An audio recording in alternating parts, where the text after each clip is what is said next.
San Vicente Fundación.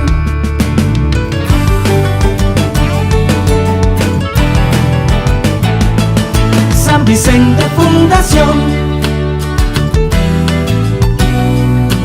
San Vicente Fundación. Hola para todos, ¿cómo están? Bueno, vamos a disfrutar esto. Espero que lo disfruten tanto como yo cuando lo estuve preparando y pensando cómo poder transmitirles mensajes de un tema que con seguridad nos podríamos encontrar en el camino, que es el manejo de una crisis hiperglicémica.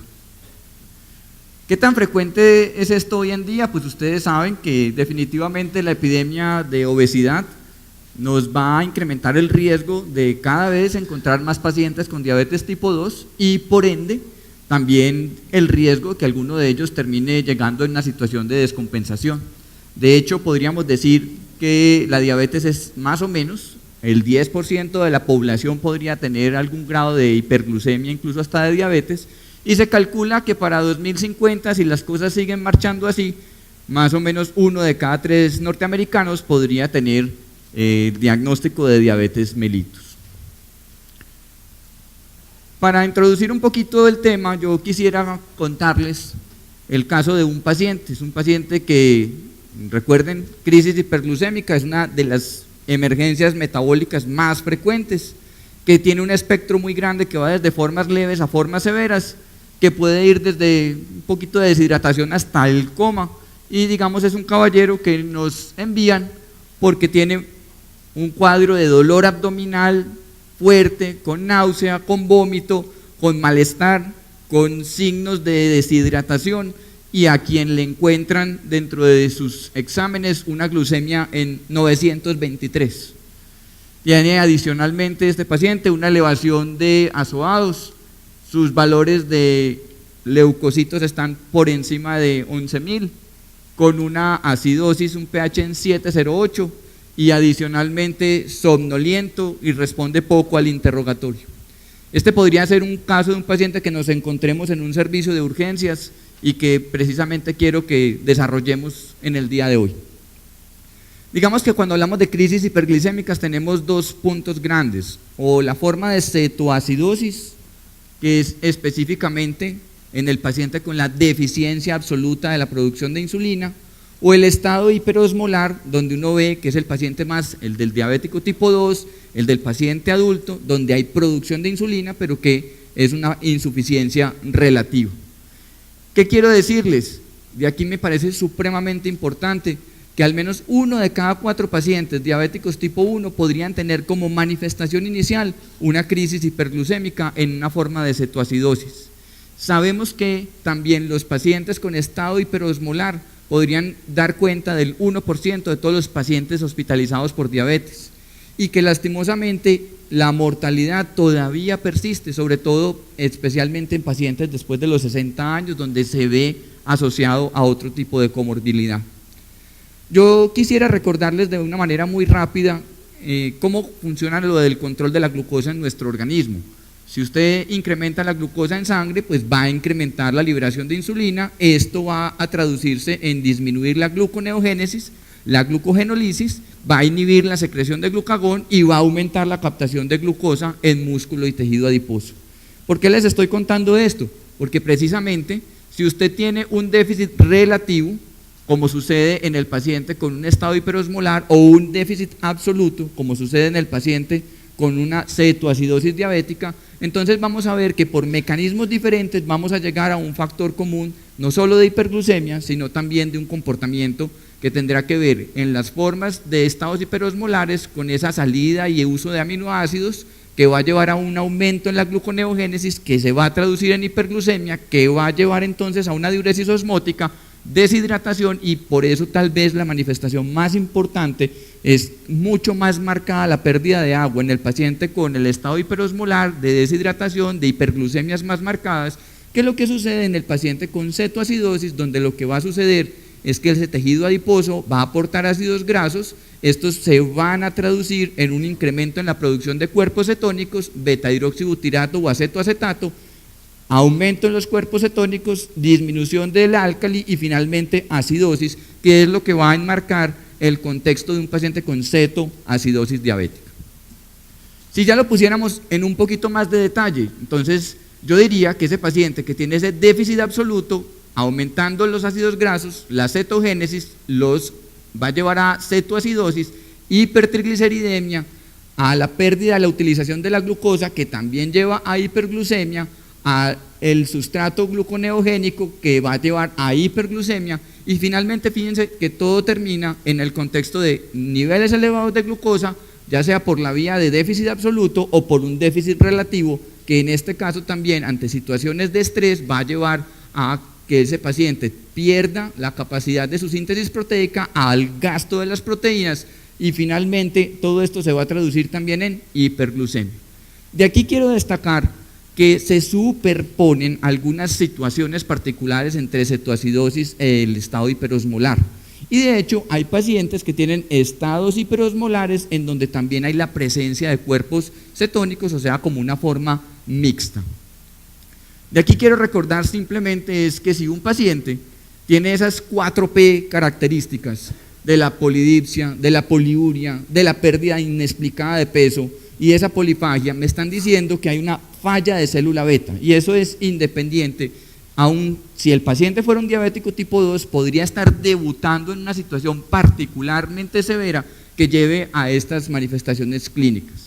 La respiración de Kussmaul, que está descrita dentro del punto de la semiología, entonces si nos llega a nosotros un paciente, le estamos haciendo un triaje, recuerde que ese paciente que está utilizando una respiración profunda y particularmente amplia, y que usted lo ve con esa manifestación de esa hiperglucemia, me va a decir, ojo, lo más probable es que ese paciente tenga un fenómeno de acidosis, préstele atención. De hecho, paciente con diabético tipo 1 o conocido diabético tipo 1, que tenga una frecuencia respiratoria alta, profunda, que usted diga, este paciente muy probablemente tiene una acidosis, que además tenga un dolor abdominal, que ese paciente se ve mal desde el punto de vista como de estado general, préstele atención, no me lo devuelva para la casa, déjemelo porque es posible que tenga una cetoacidosis de una manifestación moderada a grave. Y pues ustedes saben que la sed, especialmente como decíamos ahora, para el estado hiperosmolar será una de las características. En términos también como de evolución, hay cositas que nos ayudan a pensar si es una causa u otra. Si yo tengo un paciente con una cetoacidosis, generalmente la instalación es más rápida, es de horas, de días. En cambio, el estado hiperosmolar es la historia típica del paciente que vive por allá en Acandí, que algún día le dijeron que era diabético, que le mandaron unas tabletas, como ayer me decía un paciente, doctor, es que me mandaron las tabletas de 10 tabletas de 1.000 pesos, de 2.000 pesos, entonces yo creo que estoy tomando como harina, y la verdad me mandaron 3, pero yo salí a trabajar y me alcanzaba a tomar una. Y resulta que ese paciente cuando llegó a un servicio de urgencias deshidratado, se sentía mal, fatigado, con un dolor abdominal y con una glucemia de 600. Entonces es conocer la historia, pero cuando le preguntábamos cuánto llevaba así, llevaba más o menos un mes, mes y medio de malestar, solo que en la última semana ya fue completamente incapacitante para el paciente, que lo llevó a consultar a un servicio de urgencias. En cambio, el paciente con una cetoacidosis, casi que usted sabe que se instaló rápidamente y es el que rápido va para un servicio de urgencias. La polidipsia y la poliuria probablemente sean mucho más marcadas, como dijimos, por el grado de hiperglucemia en el estado hiperosmolar, la presencia de náusea y vómito, dolor abdominal, podrían ser factores relativamente más hacia la cetoacidosis diabética, mientras que las anormalidades neurológicas podrían predominar más en el paciente con estado hiperosmolar por la marcada elevación de la glucosa, la hiperventilación más de la cetoacidosis y la deshidratación más marcada en el estado hiperosmolar. Entonces, si usted está en un servicio de urgencias, está haciendo el triaje y ese paciente tiene una elevación de la glucosa, con dolor abdominal, con náusea, con vómito, con taquipnea, con alteración del estado mental, por favor, deje ese paciente en urgencias para que se le haga la evaluación y que sepamos qué es lo que está sucediendo con él. Hay algunas escalas que se han propuesto para evaluar si un paciente que tiene una crisis hiperglucémica podría tener una mayor probabilidad de mortalidad, que dicho de paso, por fortuna, hoy en día se espera que sea menos del 1% para pacientes con cetoacidosis y en estados hiperosmolares podría ir hasta un 10 a 20%, dependiendo de la edad, generalmente después de los 65 años y dependiendo de las comorbilidades. Pero si ese paciente, digamos, esta escala lo que hace es decir, mire, ¿qué riesgo tiene ese paciente? ¿Bajo, intermedio o alto? Si ese paciente no tiene taquicardia, si está hipotenso, si está anémico, si tiene un coma severo, si tiene historia de cáncer o de infección, le dan puntos y de acuerdo a los puntos le dicen a usted, mire, poquitos puntos es para un paciente que se podría manejar en un salón de urgencias, un riesgo intermedio, por favor, considere dejarlo para hospitalización y un paciente de alto riesgo debería ir directamente o una solicitud a unos cuidados intermedios o especiales o cuidados intensivos. Si yo tengo la posibilidad de hacer unos gases, y en esto también dicho de paso, los gases arteriales me permiten a mí saber cómo está el pH y me va a permitir saber cómo está la oxigenación, pero sabemos la dificultad que hay para procesar unos gases arteriales, además de lo doloroso que podría ser para un paciente, y si yo lo que quiero es clasificar a mi paciente en términos del estado ácido-base, podrían ser unos gases venosos donde yo pueda saber cuál es el pH que tiene ese paciente. Realmente se correlaciona bien. Entonces, si yo establezco que ese paciente tiene un pH por encima de 7,3, estoy más a favor de un estado hiperosmolar. Cuando tengo un pH bajo, menor de 7,3, puede ir hasta 7, como el valor de definición entre 7 y 7,24, entre moderada y menor de 7 para una forma severa, y lo que me está diciendo es clasifíquelo. La glucemia generalmente en el paciente con cetoacidosis está por encima de 250, de 300, pero en pacientes con estados hiperosmolares es mucho más frecuente encontrar glucemias tranquilamente de 600, 700, 900, como les acabé de mostrar. La presencia de cuerpos cetónicos en sangre podría ser, digamos, mucho más a favor del paciente con cetoacidosis, mientras que en el paciente con un estado hiperosmolar se presentan más o menos en la tercera parte de los casos, hay estados que tienen cuerpos cetónicos y no necesariamente es una cetoacidosis, sino que es un estado mixto. El anion gap está elevado en los pacientes desde formas leves, moderadas y severas de cetoacidosis, y el estado mental en general tiende a irse comprometiendo en formas más moderadas y severas y especialmente en el estado hiperosmolar. De aquí realmente lo que quiero como destacar es que si un paciente tiene hiperglucemia, cuerpos cetónicos elevados y acidosis metabólica con anion gap elevado, es definitivamente mucho más sugestivo de una cetoacidosis diabética. En general, sabemos que esto es mucho más que solo elevación del azúcar. Sabemos que también se pierde agua y se pierden electrolitos. En términos normales vamos a decir que como el estado de deshidratación es más marcado en estado hiperosmolar, pues los volúmenes a infundir probablemente sean mucho más altos, más alrededor de 8 o 9 litros, mientras que en el paciente con cetoacidosis 5 o 6 litros podrían ser suficientes. Y que en estos pacientes van a haber pérdidas mucho más marcadas de los electrolitos, fíjense ustedes en cetoacidosis en el potasio de 3 a 5 miliequivalentes por kilo, mientras que en un estado hiperosmolar alrededor de 4 a 6. En resumen, si usted bien tiene un paciente en urgencias que se ve muy enfermo, que se ve deshidratado, que se ve con esa respiración profunda, rápida, que está depletado de iones, probablemente si tienen la oportunidad de hacer un potasio, por favor, préstele atención y ese paciente déjemelo en el servicio de urgencias y comiéncele a instaurarle las medidas que todos necesitamos y que todos conocemos. De aquí quiero destacar unas formulitas que son como no solo las de corchar en la ronda, sino también como la de saber, pues como qué otras cositas me pueden dar de utilidad para poder yo clasificar a un paciente entre cetoacidosis o estado hiperosmolar. ¿Cómo se calcula la osmolaridad general? Es multiplicar 2 veces el sodio más glucosa dividido 18 más el BUN dividido 2,8. En términos generales, la osmolaridad efectiva, 2 por el sodio más la glucosa dividido 18. El anion gap, sodio menos la suma de cloro más bicarbonato. La corrección del sodio, por cada 100 que se pase de 100, súmele 1,6 al sodio que le midió al paciente si la glucemia es menor de 400. Esto es la traducción de esa fórmula. Si la glucemia es mayor de 400, por cada 100 que se pase de 100, súmele 2,4 al sodio que le están midiendo al paciente. Entonces, esto es importante porque usted va a encontrar que un paciente tiene un sodio relativamente bajo a pesar de estar deshidratado, pero tiene unos valores muy altos de glucemia, entonces hágale la corrección del sodio para que realmente sepa dónde estamos. Sin embargo, la osmolaridad se hace con el sodio medido del paciente y no con el sodio corregido. Vamos a poner un ejemplo. Si nuestro paciente que les presenté al comienzo tenía un sodio en 122, el cloro en 87 y el bicarbonato en 3, esto querría decir que es 122 menos la sumatoria de 87 y 3, o sea que nos da 32 y un valor de 12 me está sugiriendo que es un anion gap elevado. La osmolaridad de este paciente es 2 por 122 más glucosa dividido 18, o sea 923 entre 18, más el BUN sobre 2,8, 76 2,8, y esto me dio en total 322. Pacientes que tengan una osmolaridad por encima de 320 me están diciendo esto es compatible con un estado hiperosmolar. El que tenga cuerpos cetónicos me está diciendo probablemente que se trate de un estado mixto, pero lo que predomina para ese paciente es un estado hiperosmolar.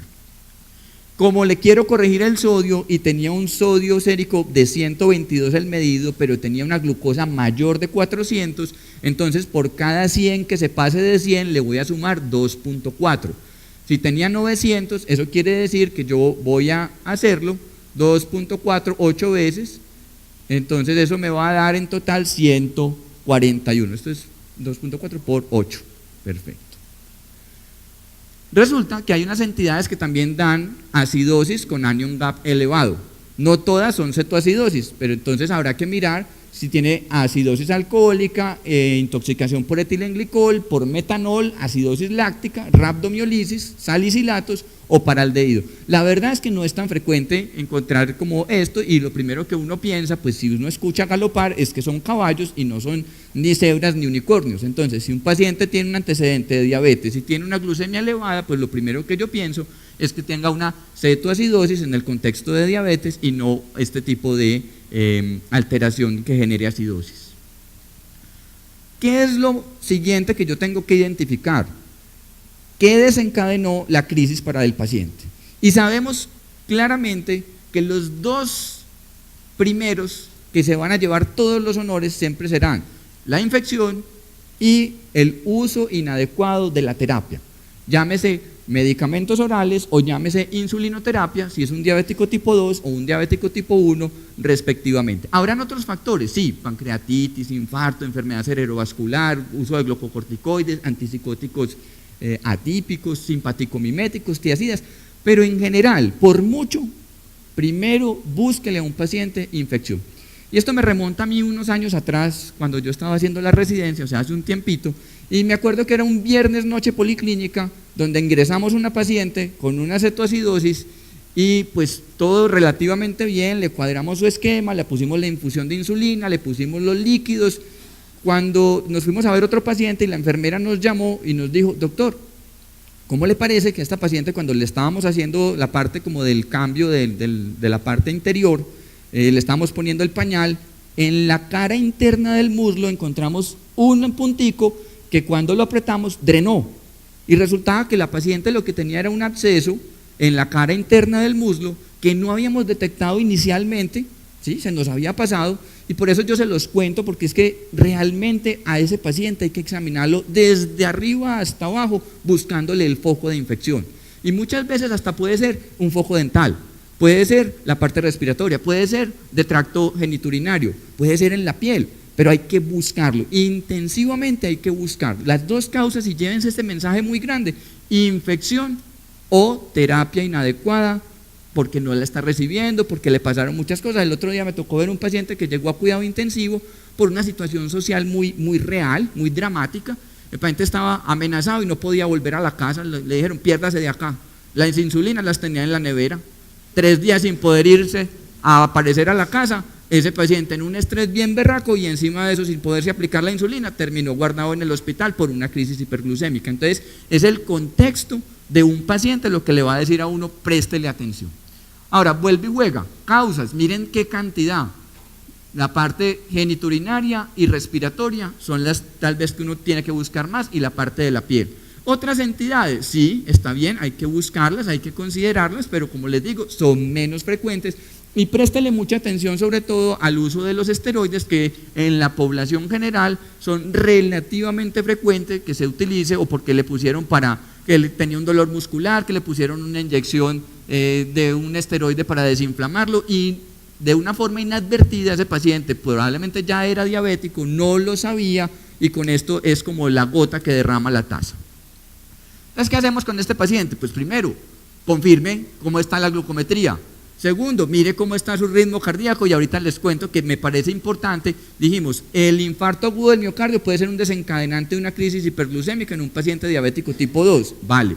Pero además, recuerden que el electrocardiograma a usted le da unas pisticas que tienen que ver con la onda T, de alguna manera una forma representativa de saber cómo está rápidamente el potasio de ese paciente. Si usted tiene un paciente que tiene una onda T que es picuda, le dice de entrada, ese paciente tiene por lo menos 5,5 o 6 de potasio, párele bolas, yo a ese paciente no le puedo poner potasio en los líquidos inicialmente. Si tiene una onda T que es muy planita, párele bolas, probablemente es una T que está más bien, una potasio que está más bien bajita y que hace que de entrada yo tendría que empezar a ponerle el potasio en los líquidos. Fíjense que son ayuditas que uno puede tener. Preguntar cómo era lo de la aplicación de los medicamentos, tener en mente cuáles eran los medicamentos, respetar su vía aérea, su tipo de respiración y circulación, la búsqueda activa de infecciones, sobre todo en la piel, y por supuesto ir definiendo rápidamente, de acuerdo a la hidratación que tenga el paciente, el inicio no solo de líquido, sino también el de insulina. A este paciente que yo ingresé, pues mínimo, hágale una tirilla. Descártele una infección urinaria, pues como primera medida así muy básica. Si usted tiene la forma de hacerle el citoquímico, pues claro, hágale el citoquímico. Si tenemos la forma de medirle un sodio, una creatinina, el hemograma, el citoquímico de orina, los cuerpos cetónicos, los gases que pueden ser arteriales o venosos, fantástico.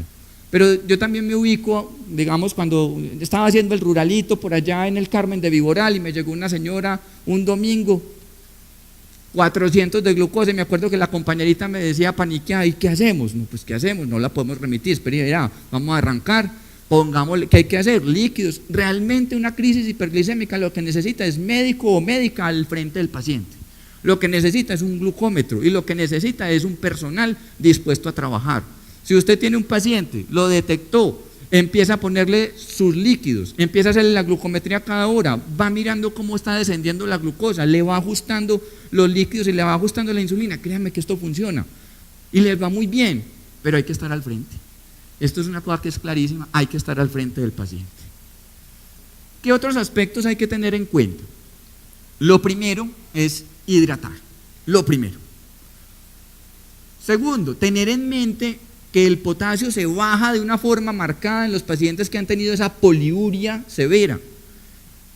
Tengan en cuenta que por el fenómeno de acidosis se puede liberar el potasio a circulación y más o menos una tercera parte podrían tener el potasio en el límite superior normal. Entonces, como reglas de oro, hidrate el paciente y vea lo que orine. Si está orinando siquiera 50, 60 centímetros por hora, listo, arranque a meterle potasio. Si usted le hizo el electrocardiograma, no tiene signos que sugieran hipercalemia, métale el potasio en los líquidos, porque muchos de ellos podrían tener déficit importantes de potasio. Tengan en cuenta que los pacientes podrían venir por un dolor abdominal y náusea y vómito. Entonces el diagnóstico diferencial se hace con la pancreatitis. Pero resulta que más o menos 1 de cada 5 pacientes con cetoacidosis podrían tener amilasas elevadas y no necesariamente tener una pancreatitis, son discretas elevaciones, no necesariamente pancreatitis, y casi que si uno persiste en la duda, que de repente sigue vomitando a pesar de controlarle la glucemia, entonces yo ya ahí sí tendré que enfocarme en considerarlo. Pero de rutina no pedimos amilasas, solo que quiero que sepan que si ese paciente persiste con el dolor abdominal marcado, con la náusea, con el vómito, ese paciente, las amilasas tendrían que ser o muy elevadas o una imagen que me mire realmente el páncreas, qué es lo que está pasando. El bicarbonato ahorita vamos a discutir un poquito, pero se los adelanto, no justifica poner bicarbonato a los pacientes con cetoacidosis diabética, inclusive en pacientes con acidosis severas marcadas. El sodio, dijimos, hágale la corrección, pero va a ser muy importante para poder establecer el tipo de líquido que yo le voy a dar a mi paciente, porque si yo tengo un paciente con un sodio alto y le voy a poner una solución salina normal, pues voy a terminar haciendo finalmente más hipernatremia, hiperclorémica por el abuso de la solución salina. El fósforo se baja, pero en términos generales el mensaje es que el fósforo se repone solito, digamos entre comillas, cuadrando todo, y solamente en casos muy severos, donde el fósforo esté por debajo de 1, con una debilidad muscular marcada, con un paciente con una falla cardíaca con una falla de bomba, tendremos que reponerlo. Pero créanme que yo tengo contados, pero creo que en los dedos de una sola mano, las veces que he tenido necesidad de usar fosfato de potasio para poder reponerle a un paciente. De aquí, el hemograma, yo quiero hacer también otra recomendación. La sola cetoacidosis produce algo de leucocitosis. Y es normal que usted encuentre pacientes que tienen entre 10.000 y 15.000 y no necesariamente es una infección, porque uno dice, ¿qué lo desencadenó? ¿Infección o suspensión de medicamentos? ¿Será que tiene una infección si tiene 12.000 o 13.000 blancos? No. Si usted sospecha que si este paciente tiene más de 20, 25.000 leucocitos o tiene más de 10% de bandas, usted sí va considerando fuertemente que ese paciente tiene una infección que desencadenó la crisis. Si no, podrían ser cambios que, como les decía, están asociados dentro del mismo contexto de la cetoacidosis. Entonces, primer pilar, hidratar. Segundo, arrancar la insulina y a la par vamos haciendo la corrección de los trastornos hidroelectrolíticos dependiendo de las condiciones que yo les estaba mencionando. En líquidos, ¿por qué es importante? Pues porque sencillamente me van a mejorar el tono vascular, la perfusión renal, me van a bajar la glucemia, me van a disminuir la osmolaridad. Entonces la pregunta es, bueno, si yo tengo solución salina y tengo lactato de Ringer y el lactato trae un poquito de bicarbonato, ¿será que entonces le va mejor si le pongo uno u otro? Pero es que el paciente también está deshidratado. Y yo lo que quiero resumirles de este trabajo que me parece interesante es que con 54 pacientes evaluaron qué pasaba si les ponían salino o les ponían lactato de Ringer y miraban el tiempo de normalización del pH. Y la conclusión es sencilla. Poner lactato de Ringer no es superior a la solución salina para revertir más rápido la acidosis e inclusive podría tardarse más en resolver la hiperglucemia. O sea, conclusión, si yo tengo que empezar a hidratar a mi paciente, hidrátelo con solución salina normal, así de fácil.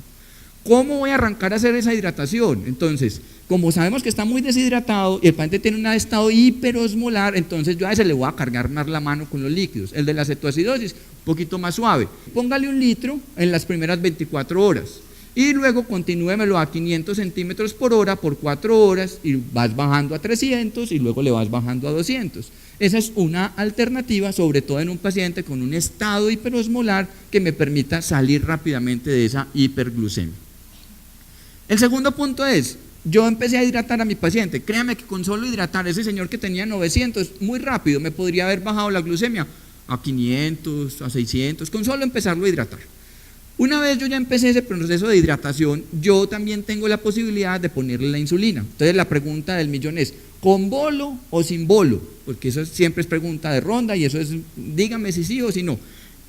Conclusión, vea, este es un trabajo que me gustó. Se les ponía bolito, les dejaban infusión, o los ponían solamente en infusión, o los ponían en una infusión a una dosis de 0.1.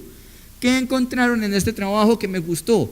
Es que el grupo que arrancó directamente con la infusión de insulina no requirió ajustes en la dosis para lograr bajar ese 10% de la glucemia en la primera hora y que el tiempo de la resolución de la cetoacidosis no difirió de los otros grupos. O sea, conclusión, poner bolo o no ponerlo no va a cambiar el asunto y prácticamente yo lo que le diría es empiece a hidratar, calcule la insulina y arránquele la infusión. ¿Cuánto se arranca?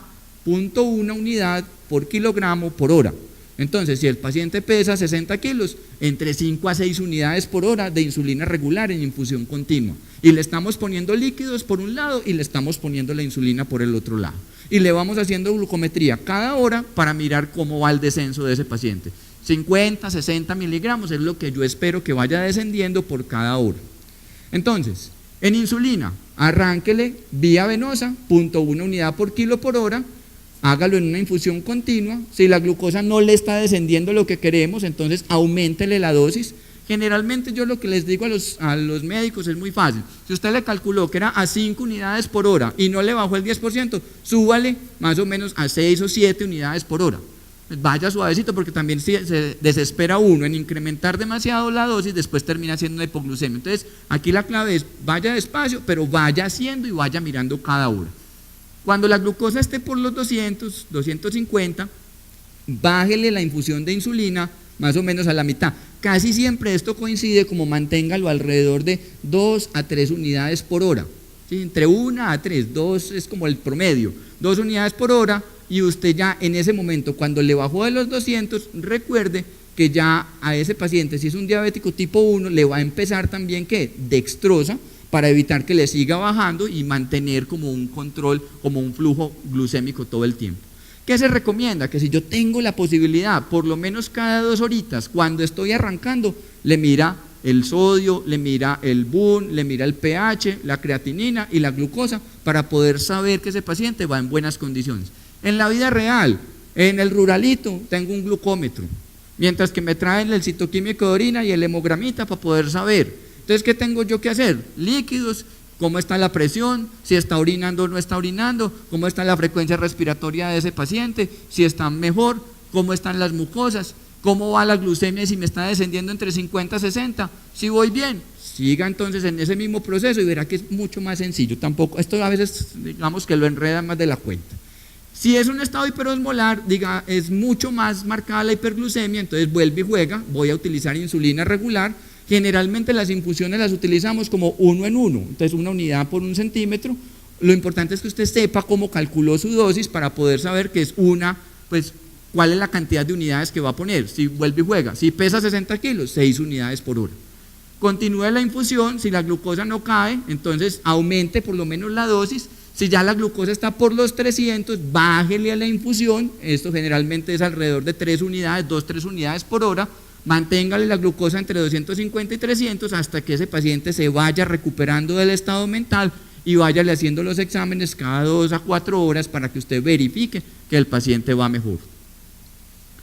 Aquí hay otra pregunta, entonces, los pacientes con cetoacidosis diabética los manejamos con una infusión continua de insulina regular. Pero si sabemos que son pacientes que tienen un déficit marcado de insulina, ¿yo tendría alguna otra posibilidad para irme adelantando en el proceso de lo que va a significar el esquema de insulinoterapia? La respuesta es sí. Usted podría utilizar insulina glargina en forma subcutánea y lo que se quería mirar era qué pasaba, qué tan frecuente era que subiera el azúcar después de suspendida la infusión de la insulina a las 12 horas. Y hicieron 2 grupos de comparación, uno en donde le ponían insulina glargina subcutánea junto con el esquema de infusión continua de insulina y otro donde no. ¿Cuánto le calculaban? 0.2 unidades por kilo. Entonces un paciente que pesa 60 kilos le arrancaban con 12 unidades de insulina glargina subcutánea y le estaban poniendo por el mismo momento la insulina venosa, le estaban poniendo los líquidos, le estaban reponiendo el potasio a los líquidos. ¿Y qué encontraron ellos? Que los pacientes definitivamente que estuvieron en el grupo de intervención con esta dosis de insulina glargina realmente tuvieron menor tasa de hiperglucemia de rebote. Entonces, de alguna manera nos están dando como un permiso diciéndonos adelántese en las circunstancias y póngale un poquitico de esa insulina basal. De aquí quiero destacar algo, no se ve muy bien, pero lo más importante es que el diabético tipo 1 debería ir a un esquema lo más fisiológico posible y en ese sentido la recomendación es que preferimos utilizar análogos de insulina de acción larga o de acción corta para poder establecer o para decirle a nuestro paciente que vamos a tener lo más cercano al comportamiento de la glucemia de él. Entonces, insulina glargina o insulina glulicina, que perfectamente se podrían llamar insulina de Temir o, insulina lisproaspar o glulicina en términos de insulina de acción corta. También, esta era la diapositiva que les decía, que una dosis subcutánea de glargina concomitante con la infusión de insulina cristalina era útil para evitar el rebote. Con respecto al potasio, yo les decía ahora, usted le hizo el electro, le salió picuda la T, entonces probablemente tiene un potasio alto, no le dé potasio desde el comienzo. Si el paciente no tiene signos electrocardiográficos, mientras que tiene el potasio y ese paciente está con una hiperglucemia marcada, ¿qué hay que hacer? Empiece a suministrarle alrededor de 20 miliequivalentes por litro, 20 miliequivalentes de potasio por cada litro de líquidos que le está poniendo. Si ese paciente está por debajo de 3,3, la idea es primero póngale los líquidos con un poquito más de potasio, que podría estar entre 20 a 40 miliequivalentes por litro. En términos generales, lo que uno hace es póngalo, hidrátelo, vea que está orinando, que no tenga manifestaciones electrocardiográficas y empiécele alrededor de 20 miliequivalentes por litro para que vamos garantizando que ese paciente no vaya a ser una hipocalemia marcada. Aunque la recomendación de usar el bicarbonato está en pHs por debajo de 6,9, realmente trabajos que han hecho comparando si aplicarlo o no, no han podido demostrar que los pacientes, por lograr pHs más rápidos, altos, o los tiempos de estancia, vayan a cambiar. La conclusión de este trabajo es que los pacientes que estaban en bicarbonato venoso versus los que no, tenían casi que el mismo tiempo de hospitalización, los mismos requerimientos de insulina e inclusive salían casi que más rápido del hospital los que no. También puede ser un sesgo de selección por la severidad del paciente. Pero el mensaje aquí es que no hay evidencia que soporte el uso de bicarbonato en cetoacidosis, especialmente en los niños, y que incluso podría aumentar el tiempo de hospitalización o el riesgo de desarrollar edema cerebral en los niños. Ya les mencioné lo del fosfato, que en general no se utiliza excepto casos que son muy extremos, con valores muy bajitos, menores de 1, o que están con unos síntomas muy marcados de debilidad muscular, de disfunción miocárdica o de arritmias. Entonces, en resumen de lo que acabo de decir, usted tiene el paciente, le empieza los líquidos, arranque con solución salina, arranca 500 centímetros por hora para paciente diabético tipo 1, a 1000 centímetros por hora en un diabético con un estado hiperosmolar, evalúe eso a la primera o segunda hora, mire cómo está el sodio, si tiene un sodio normal, páselo a solución salina al punto 45 y déjelo alrededor de 250 a 500 centímetros por hora. Si el sodio está normal, si el sodio está bajito, sígale con solución salina normal a la misma cantidad, 250 a 500, más o menos por 4 a 6 horas, o sea, manténgale la hidratación a ese paciente. Cuando la glucosa le bajó a 250 en general o 300 para el estado hiperosmolar, cámbiele, acuérdese entonces que le va a bajar al paciente la infusión de insulina, que le va a poner dextrosa para poder aportar por un lado insulina y por el otro lado dextrosa para mantener la glucosa en el rango normal. Y mientras tanto recuerde que podría o no poner el bolo, le está poniendo la insulina a 1.1 unidad por kilo por hora, le va mirando la glucosa cada hora, cada 2 horas. Cuando esta glucosa está alrededor de 200, 250, usted le baja la infusión de la insulina, se la puede bajar a mantenerla, como les decía, alrededor de 1 o 2 unidades por hora, y manténgale la glucosa, manténgale la dextrosa, manténgale la insulina y verá que ese paciente en general, si usted lo ve que se está recuperando del estado general y obviamente si miró que había una infección y le empezó a tratar, ese paciente le va a ir muy bien. Y finalmente con el potasio lo que habíamos mencionado es por lo menos arránquele cuando esté orinando siquiera 20 milequivalentes por cada litro y no lo haga cuando el potasio está alto o las manifestaciones de la hipercaliemia. Ustedes me van a decir, sí, pero es que eso es muy fácil en el San Vicente que tienen de todo, y yo qué hago entonces en el pueblo, que yo no tengo tantas cosas y la bomba de difusión. ¿Tengo otra opción? Sí, exactamente. Usted podría en formas leves de cetoacidosis, o sea, es un paciente que es diabético tipo 1, que amaneció con un día de enfermedad, que tiene 300 de glucometría y que está con un poquito de malestar, yo a ese paciente lo podría manejar en un servicio de urgencias con insulina análoga de acción rápida en aplicación subcutánea. Y esto lo que me están diciendo es, mira, comparamos un grupo de pacientes con una infusión continua versus ponerla subcutánea y miramos cuánto se demoraban en el hospital, si resolvían o no la cetoacidosis y si resolvían la hiperglucemia. Y en términos generales el mensaje es, en formas leves usted podría utilizar insulina de acción rápida, en este caso fue insulina Lispro, con una muy buena alternativa para el control glucémico.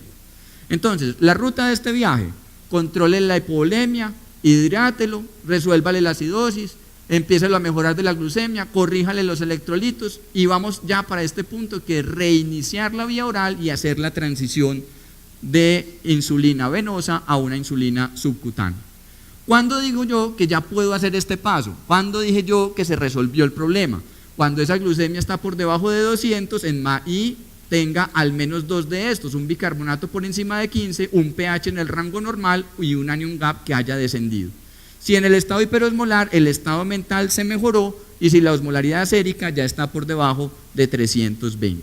En este caso, yo quiero contar un poquito, me adelanto, y es que tenemos la fortuna de tener en curso y ya casi que en finalización un trabajo que está describiendo qué pasó con los pacientes que entraron al San Vicente con estados de cetoacidosis o de estado hiperosmolar. Y aquí agradezco a los autores del trabajo, al doctor Oscar Muñoz, la doctora Cristina Sierra, Alejandro Román y Juan David Gómez, porque ellos nos concedieron la oportunidad de conocer datos de primera mano. Se evaluaron casi 160 pacientes en 4 años, la edad promedio de 45 años, un poco más joven la población de diabético tipo 1 como era de esperarse. De aquí quiero destacar que 1 de cada 4 pacientes que ingresó con un estado de crisis hiperglicémica al hospital tenía un diagnóstico de diabetes tipo 1. El resto, por frecuencia era lo esperado, eran diabéticos tipo 2. Y de aquí quiero destacar esto, que la cetoacidosis fue el debut en casi una tercera parte de los pacientes. Entonces, por eso uno tiene que estar muy atento con esto. Los signos y los síntomas más frecuentes: deshidratación, polidipsia, poliuria, la emesis, la alteración del sensorio y el dolor abdominal. El factor precipitante más común fue que se suspendió el medicamento o que tenía infección o que no conocía que era diabético. Los sitios más frecuentes de infección: tracto urinario, pulmón, tejidos blandos, y llegaron a tener bacteremia en 4 de cada 10 pacientes. El estado mixto, miren ustedes, un poco más de la tercera parte de los pacientes, seguido por cetoacidosis de forma moderada. Por fortuna, las formas graves de cetoacidosis fueron menos de la quinta parte de los casos. Finalmente, aquí, 37% de los pacientes tuvieron crisis hiperglucémica mixta, o sea, una cetoacidosis con un estado hiperglicémico hiperosmolar, lo que nos dice que esto no es infrecuente y que por eso un paciente que tenía 900 de glucosa perfectamente también tenía cuerpos cetónicos, y hablamos es de un estado mixto. La estancia hospitalaria promedio varió dependiendo del tipo de diabetes, pero en promedio fueron casi 13 días, 1 semana para el diabético tipo 1 y 2 semanas para los diabéticos tipo 2. Para finalizar, sabemos que las insulinas pueden venir en viales o en lapiceros, y de aquí yo quisiera simplemente destacar que si ese paciente está recuperado de su vía oral, pues de su estado del sensorio, que ya tiene capacidad de la vía oral, lo que yo hago es calcularle un esquema de insulina.